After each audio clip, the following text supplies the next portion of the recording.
John Constantine, a Hellblazer podcast.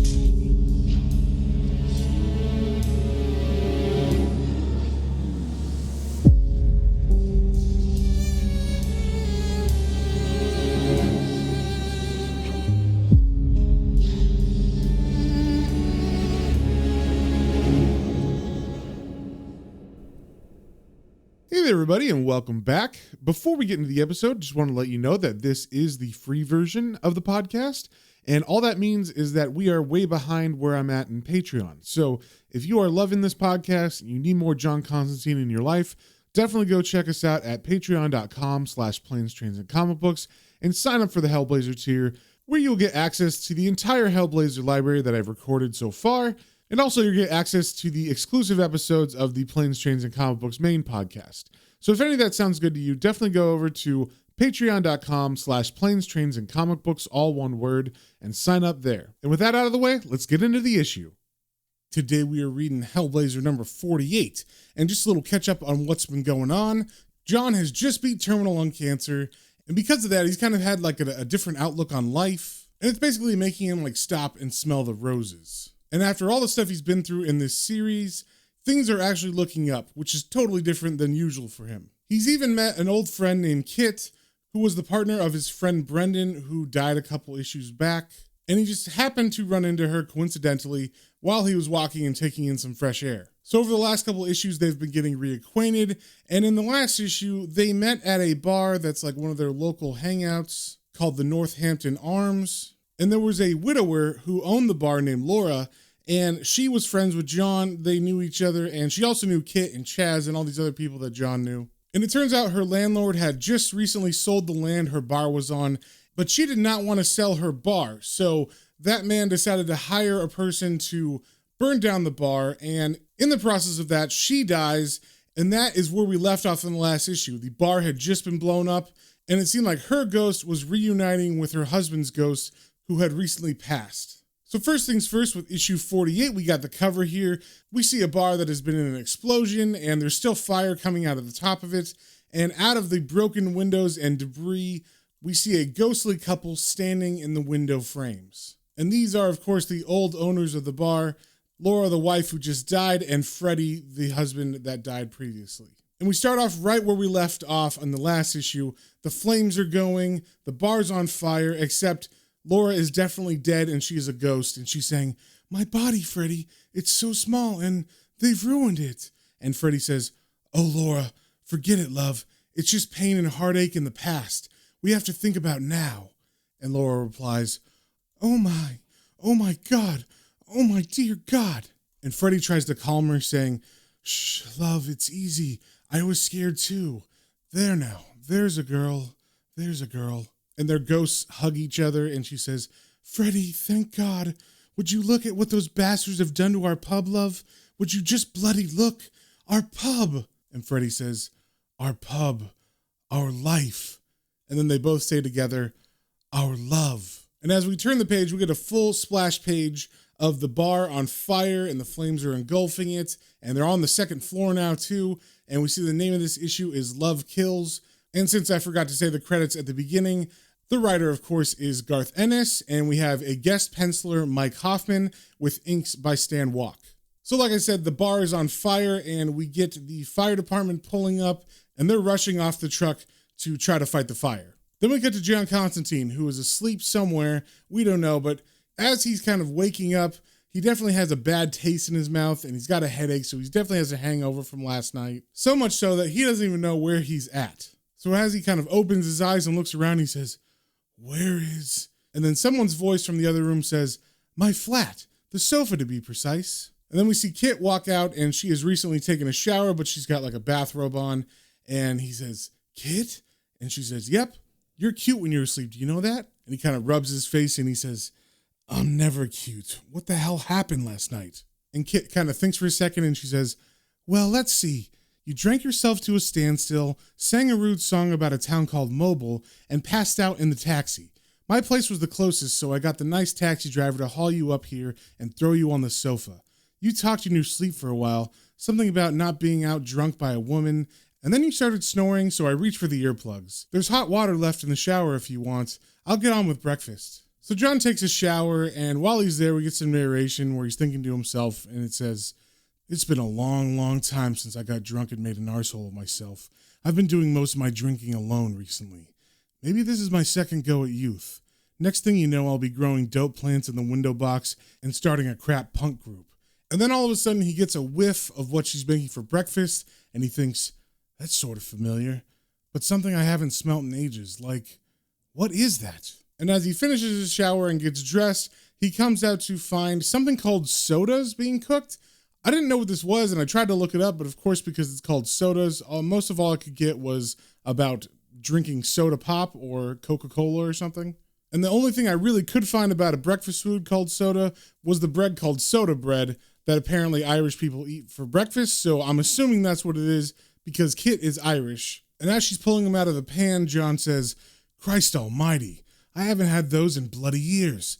It must be since, about," and then Kit interjects, "since we all used to sit in Brendan's tower and stuff ourselves." So John gets his plate and he gets himself some of those sodas.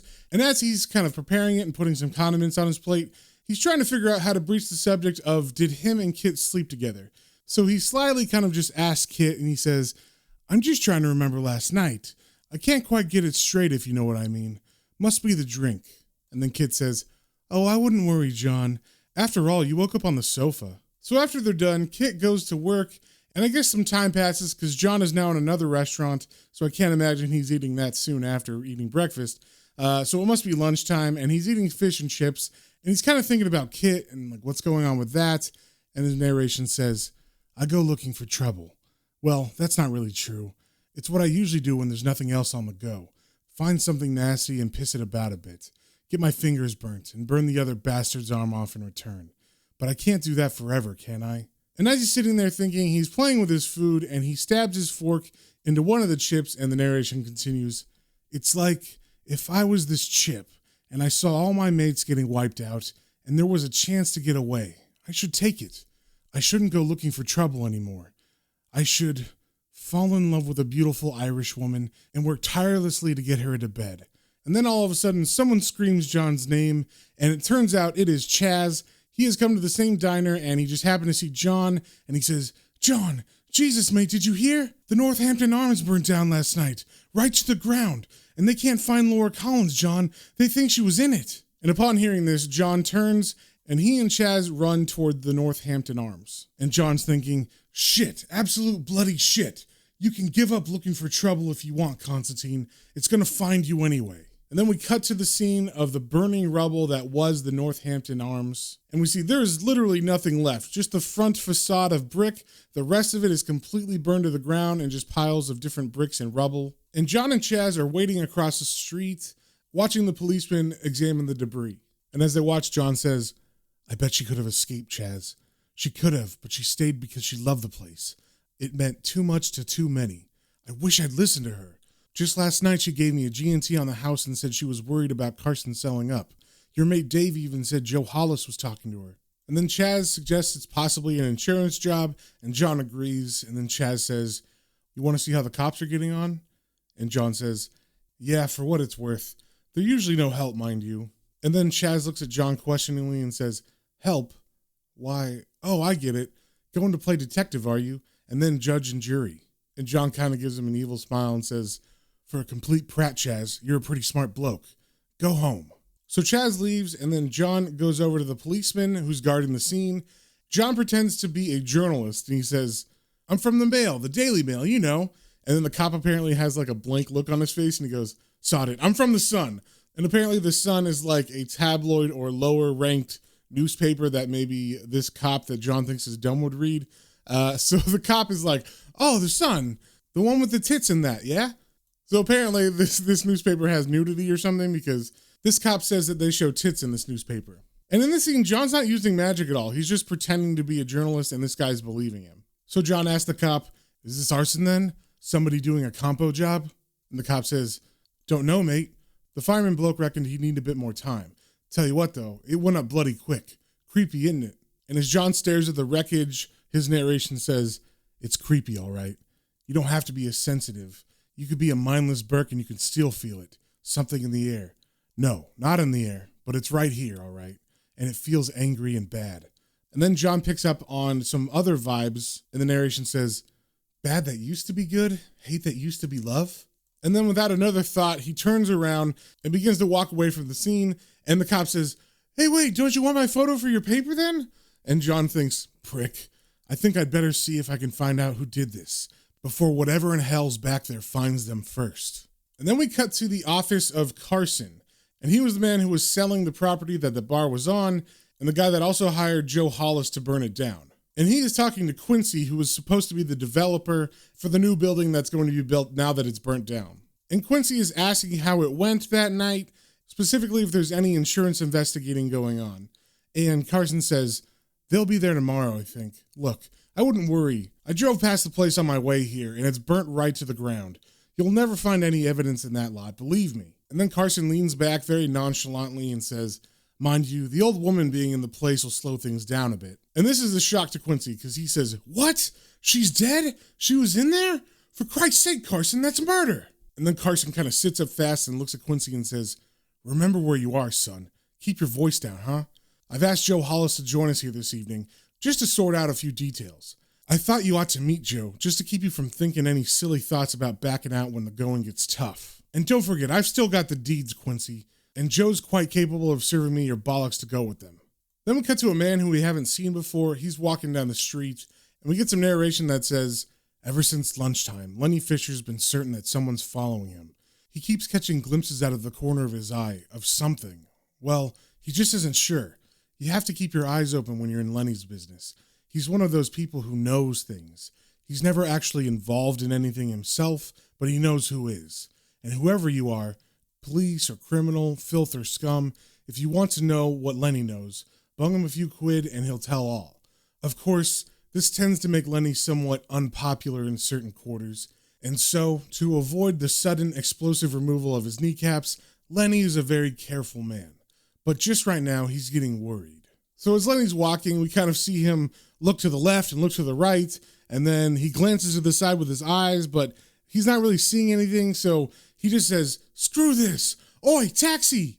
And the taxi pulls over, and as he gets in, he kind of closes his eyes as he sits down and leans back, and he says, that's better. And then someone says, hello, Lenny. And Lenny sits up all startled, and we see that the person who said that is in fact John Constantine. And apparently Lenny knows who John is because he yells out John's name, and John says, how you doing, Lenny? And Lenny says, shit, how the bloody hell did you get in here? And John doesn't even answer that, he just continues, Northampton Arms got burnt down last night, Lenny.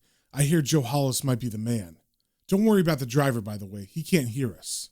And Lenny says, what do you mean he can't hear us? And what the frig are you talking to me for if you know who did it? And John turns to him very seriously and says, because I'm not going face to face with a mad figure like Hollis, am I? What I need to know is the name of his arsehole dog body so as I can find myself a weak link. Any ideas? And Lenny looks at him and says, come on, mate, that's dangerous ground. And John says, don't give me that bollocks, you little shit. You're on sodding lethal ground right here and now, son, because you're sharing that ground with me. You want to try talking your way off it? And then we cut to John waiting outside of some buildings, and we get some narration that says, Lenny talked. He gave me a couple of names, Del Carter and Tony McKay, and Carter's address to boot. I was going to get him to drop me off here in the cab, but halfway through the conversation, he shat himself. So I decided to take the air and I walked. And then we cut inside the buildings, and of course it's apartments like the narration said. This is where Carter lives, so we see Carter sitting on the couch with another man who was also there the night of the attacks. And in the last issue, I definitely described this guy, Carter. He was the skinhead that had a swastika tattooed on the side of his head. And Carter and the guy with him are definitely waiting this out. They are trying to lay low, not be seen, because they just committed arson and murder as well. But they're also not the smartest people, so they are debating whether they should go to the bar because nothing's on the TV. But Carter decides against it, saying, nah, I mean, I would, but Hollis told us to stay low for a while. It makes sense, really, with the old bag getting caught in the fire. And then his friend says, yeah, I could have sworn I dragged her a good 20 yards out back, but there you are, shit. Did you see the bollocking Hollis gave Stevie? What a psycho. And Carter says, yeah, but the pay's well. And then he grabs his head like he's getting a headache or something, and then his eyes shoot open as his friend says, You all right, Carter? Carter, what's the matter? And then Carter just kind of looks at him blankly and then stands up and begins to walk. And he goes straight into the bathroom as his friend follows, saying, "Come on, Carter, anyone home? Snap out of it, mate. What are you doing behind the bog?" And Carter goes over to the toilet and he kneels down to get something behind the toilet. And then when he comes up, we see it is a double-barreled sawed-off shotgun, like the old school side-by-side ones. And then Carter points it at his friend, and his friend says, "Jesus, wise up, mate. Don't piss about with that thing, for God's sake. Please, Carter, it's loaded. Stop it, Carter." And then we get a panel of the shotgun being shoved into this guy's mouth, and we get the voice of Carter saying, It's not me, Tony.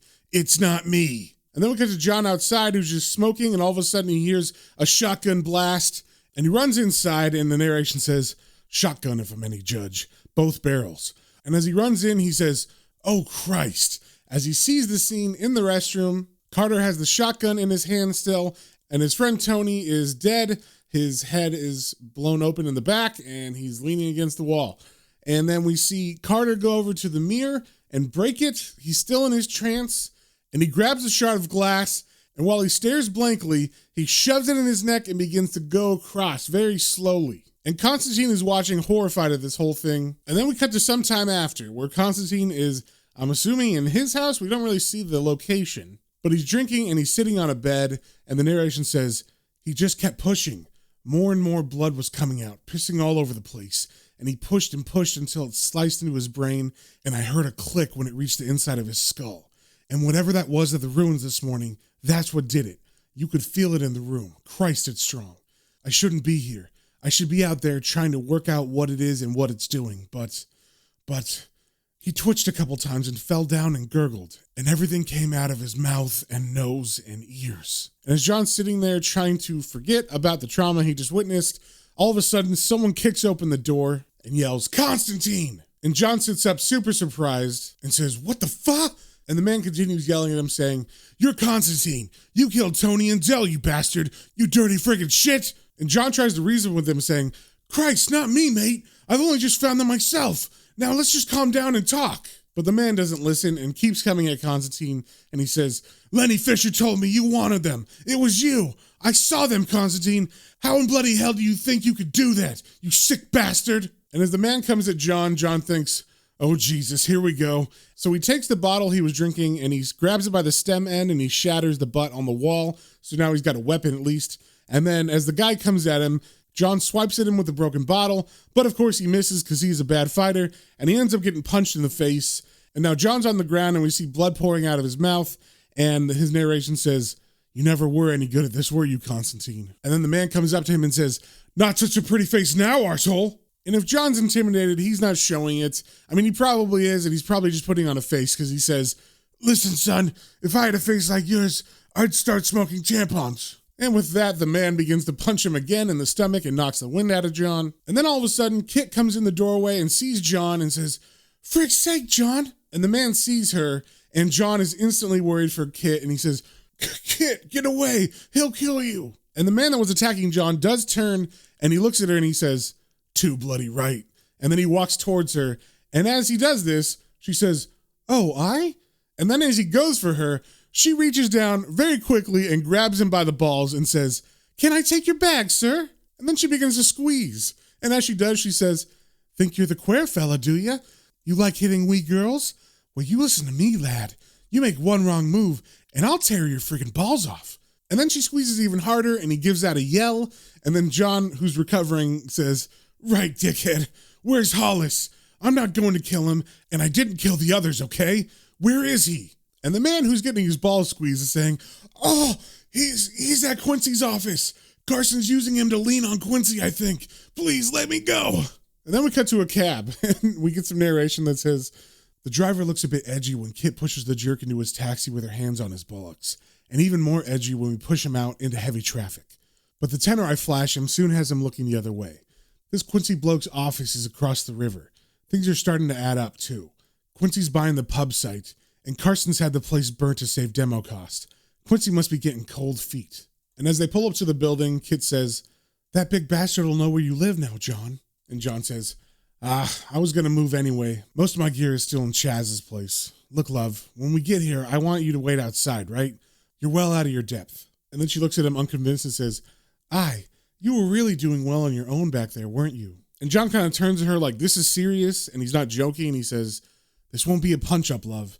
This will be the bad shit. Then we cut to the inside of Quincy's office, where Carson is introducing Joe Hollis to Quincy in order to intimidate him. So Carson tells Hollis, Mr. Quincy's a bit worried about Miss Collins dying in the fire, Joe. He's a bit nervous about staying in business with me. Why don't you tell him what happened to Mickey Firth when he backed out of the Riverside deal? And then Hollis says, I threw him in the bath with an electric heater, and I threw his whore on top of him. And his daughters. They were twins, 9 years old. They smelled like pig shit. And this is working. Quincy is very, very scared, so much so that as he glances over to Carson as Hollis is telling the story, he begins to cry, and as Joe Hollis finishes his story, Quincy begins to sob into his hands. And then Carson says, so I'm sure you get the picture. And as Carson says that, all of a sudden, Joe Hollis gets very rigid and he snaps straight up, and he grabs his head and he says, get out, you whore, and take your friggin' husband with you. Get out of me. And then Joe's eyes go blank, and he begins to yell, ah, ah. And as he does, he begins to walk towards Carson, and Carson doesn't really know what's going on. He just sees a giant Joe Hollis walk towards him like Frankenstein, and he says, oh fuck, Hollis, what are you doing? Jesus! And then Hollis pushes Carson against a wall and holds him there with one arm, and then he proceeds to take his other hand and force it into the rib cage of Carson. And I mean, like, his hand is going through the suit Carson is wearing and squeezing into the rib cage, and as he grabs that, we see blood pouring out. But he doesn't stop there. He keeps going until he gets to the intestines, and then he begins to rip everything out as Carson is still alive. And then Joe takes the intestines and begins to shove them in his mouth and eat them.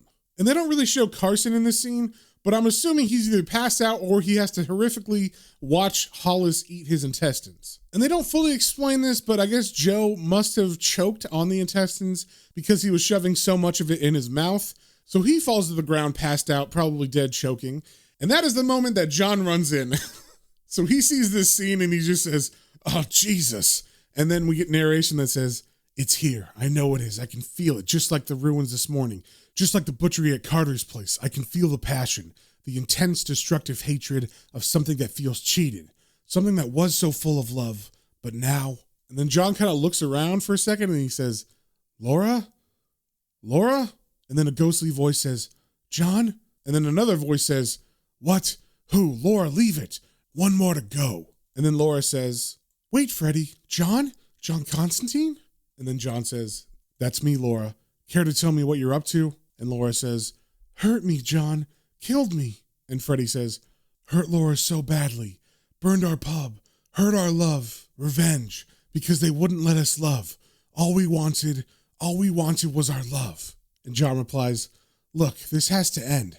I'm not talking about right or wrong or any of that bullshit, but you've got to stop this. It's pointless. And Freddie says, hurt our love. Still this one. And John looks over at Quincy and says, you've got the ones who hurt you, okay, but no more. They've turned your love into hate. Carry on with this and there will be no going back, folks. And you won't like where you'll end up, believe me. And Laura says, don't like hate. Don't like hurting. And Freddie says, but what else? What other way? And John points at Quincy and says, look, this little bastard here's got money, right? Lots of money. He's more use alive than dead. There could be a new Northampton Arms where the old one was. People could drink and laugh and love all night, just like in the first pub. And if you want, you could stay and look after it, just like always. And Laura says, show us then. And John thinks, thank Christ. And then he grabs Quincy by the lapels and says, right, arsehole. First, we're going to clean all this shit out of your office so the cleaners don't tip off the filth. And then you, me, and the checkbook are going to go have a little chat. And then John pulls him in even closer and says, and if you end up a few cards short of the full deck in the process, that's your tough shit. And then we cut to John leaving the building and we see him light up a cigarette and look at the time. And as he does, we see Kit come out of the shadows and he kind of smiles at her and she looks at him and smiles as well. And then they begin to walk away together. And over those panels, we get Laura and Freddie talking. So Laura says, Freddie, all right? And Freddie answers, fine, Laura. Best way. Love now, not hate. And Laura says, love better. No good at hate. Good at love. Our love. And Freddie says, our love. Time to rest, Laura. Sleep now, Laura. Sleep. And Laura says, love rests. Sleep and love. And from their little back and forth there, because it's over the panels of John and Kit, it kind of makes it seem like there's love going on between them as well. And that is the end of the issue. So if you guys have any comments, questions, or suggestions, you can email me at planestrains and comic books, all one word, at gmail.com. And we will see you on the next one.